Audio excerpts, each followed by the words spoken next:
पिछले 2-3 वर्षों से लगातार मैं अपने चैनल के माध्यम से गोचर में बनने वाली ग्रह स्थितियों का विश्लेषण कर आपके सामने कब क्या घटना होने वाली है इसका बहुत सटीक विश्लेषण करता आया हूँ। जनवरी 2024 में भी मैंने आपसे कहा था कि जैसे ही मंगल मकर राशि में प्रवेश करेंगे वैसे ही सामान्य जनमानस में आक्रोश की भावना प्रबल होगी। फलस्वरूप एक बार फिर से किसान आंदोलन अपना सर उठा सकता है। पूरे देश में, पूरी दुनिया में लेबर क्लास विद्रोह कर सकती है। आपने देखा जैसे ही मंगल ने मकर राशि में प्रवेश करा वैसे ही भारत में एक बार फिर से किसान आंदोलन प्रारंभ हो गया। मेरी उस वीडियो पर हमारे व्यूअर्स ने पूछा था कि इस किसान आंदोलन का परिणाम क्या हुआ, क्योंकि वर्तमान में किसान पूरी तरह से बैकफुट में है। वो किसी भी ऐसी स्थिति में नहीं दिखते कि जिससे वो सरकार पर दबाव डालकर अपनी शर्तों को मनवा सके। तो भविष्य में किस प्रकार की स्थिति रहने वाली है तो देखिएगा। मार्च 2024 में 2 विशेष ग्रह परिवर्तन होने वाले हैं। 15 मार्च को आप देखेंगे सूर्य मीन राशि में प्रवेश करेंगे और मंगल कुंभ राशि में प्रवेश करेंगे। सूर्य को ज्योतिष शास्त्र में राज सत्ता का कारक ग्रह माना गया है, राजनेताओं का कारक ग्रह माना गया है, और मंगल को प्रशासन का, पुलिस का कारक ग्रह माना गया है, आक्रोश का कारक ग्रह माना गया है। मैंने आपसे कहा था कि जब मंगल मकर राशि में प्रवेश करेगा तो मंगल अपनी उच्च स्थिति में होगा। फलस्वरूप प्रशासन अपनी बहुत ही पावरफुल कंडीशन में था। अब क्योंकि उस समय शनि जो कि कृषक वर्ग है, जो कि लेबर क्लास है, जो कि अर्थव्यवस्था है, वो मंगल के कंट्रोल में था, क्योंकि प्रशासन बहुत ज्यादा उच्च स्थिति में था। आपने देखा यहां जब मंगल था, यहां जब मकर राशि में मंगल था, तब शनि जो अर्थव्यवस्था है वो प्रशासन के उच्च प्रभाव में कंट्रोल हो रही थी। किंतु अब गोचर में मंगल अपनी उच्चता को छोड़कर कुंभ राशि में प्रवेश कर जाएंगे। अब मंगल जब कुंभ राशि में प्रवेश करेंगे तो मंगल के पास अपनी उच्चता नहीं है और मंगल शनि के कंट्रोल में होगा, क्योंकि शनि स्वराशि है। तो ऐसे में स्थिति यह उत्पन्न होगी कि लेबर क्लास और कृषक वर्ग अब प्रशासन को कंट्रोल करने में सक्षम होंगे। वहीं आप गोचर में देखेंगे सूर्य जो राज सत्ता का कारक ग्रह है वह मीन राशि में राहु से युति करेगा।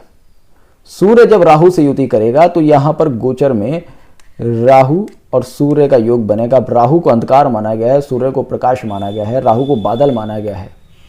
तो जब राहु के प्रभाव में सूर्य आता है तो वो किसी की जन्म कुंडली में आए अथवा गोचर में आए, तब ऐसे में कहा जाता है कि राज सुख में कमी होती है। अब राज सुख में कमी होगी, राजनेताओं को प्रॉब्लम होगी, तो यह सीधी सी बात इंडिकेट करती है, सीधी सी बात समझ में आती है कि यहां पर किसान आंदोलन अपना सर उठाएगा और उसके परिणाम स्वरूप सरकार को कहीं ना कहीं झुकने जैसी स्थिति उत्पन्न होगी। राजनेताओं को इस विद्रोह के फलस्वरूप बहुत ज्यादा परेशानी हो सकती है,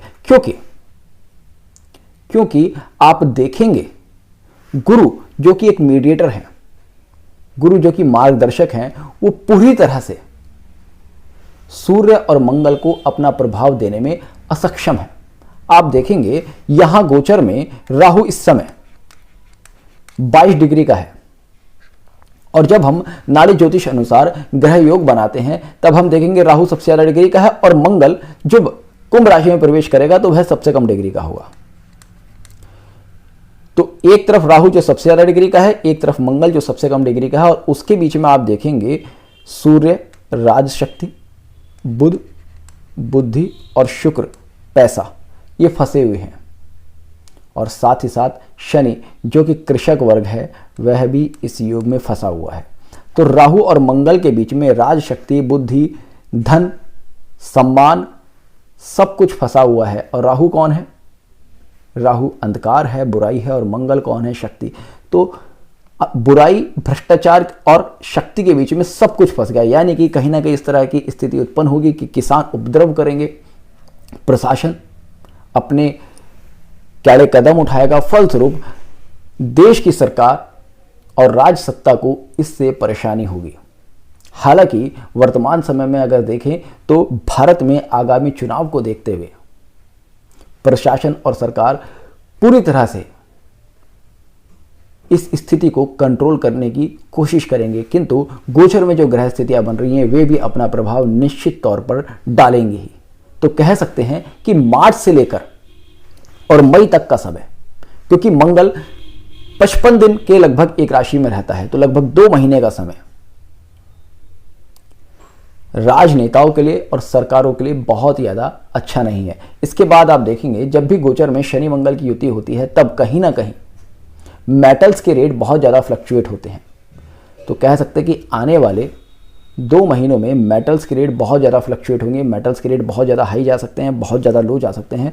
स्टेबिलिटी वहाँ पर नहीं रहेगी। शेयर मार्केट में बहुत ज़्यादा स्टेबिलिटी नहीं देखने को मिलेगी, बहुत ज़्यादा फ्लक्चुएशन होंगे, क्योंकि शनि अर्थव्यवस्था का कारक ग्रह है। शनि जब मंगल और राहु के बीच में फंसेगा तो शेयर मार्केट अर्थव्यवस्था पूरी तरह से पीड़ित होगी। फलस्वरूप आप देखेंगे कई बार ऐसी स्थिति भी आ सकती है कि शेयर मार्केट बहुत ज़्यादा नीचे गिर गया और कई बार बहुत ज़्यादा ऊपर चला गया, क्योंकि यहाँ पर अनप्रिडिक्टेबल कंडीशन बनाता है। मोस्ट ऑफ द टाइम ये देखा गया है कि ऐसे केसेस में, ऐसी स्थिति में शेयर मार्केट बहुत ज़्यादा गिरने के चांसेस बन जाते हैं।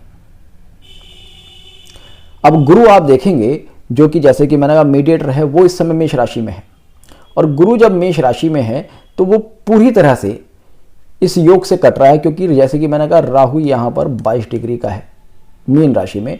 अब राहु एक वाल की तरह कार्य करता है, क्योंकि राहु केतु को सेपरेटिव प्लैनेट माना गया है।